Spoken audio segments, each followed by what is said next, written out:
Ganun lang po siya mga kaibigan kadali, unlike dati, pupunta pa tayo sa Google AdSense para makita natin. Mga kaibigan, magandang araw. Welcome and welcome back dito sa ating YouTube channel. My name is Mary Ann Ponpon. Sa video na ito mga kaibigan, ituturo ko po sa inyo kung saan makikita ang ating earnings sa YouTube Studio gamit lamang ang cellphone natin. Kung interesado po kayo, make sure na tapusin mo lang ang video na to para malaman mo ang ating tutorial. So kung interesado ka, tara puntahan na natin ang cellphone natin.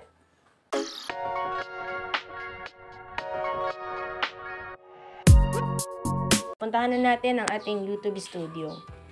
So, eto guys, dati ay hindi pa to nakikita dito yung earnings ng ating pong mga video sa YouTube. So, ngayon po ay nakikita na po natin. Punta tayo sa YouTube Studio natin. Pag dito na po tayo mga kaibigan, punta naman tayo dito sa Analytics, okay?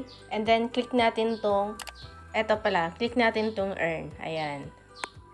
So, dito mga kaibigan, makikita po agad natin yung ating earnings dito po sa taas. Okay? So, makikita nyo po dyan, progress towards your next payment. Okay? So, makikita natin.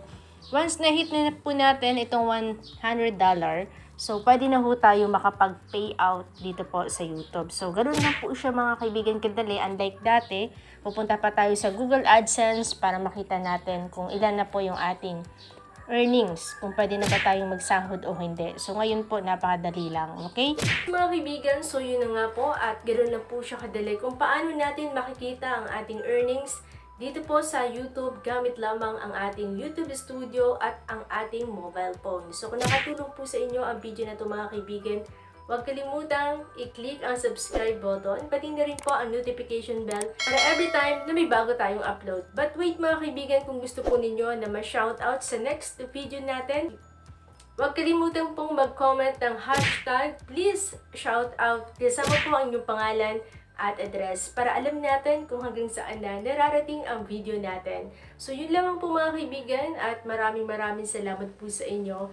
See you on my next video. Bye!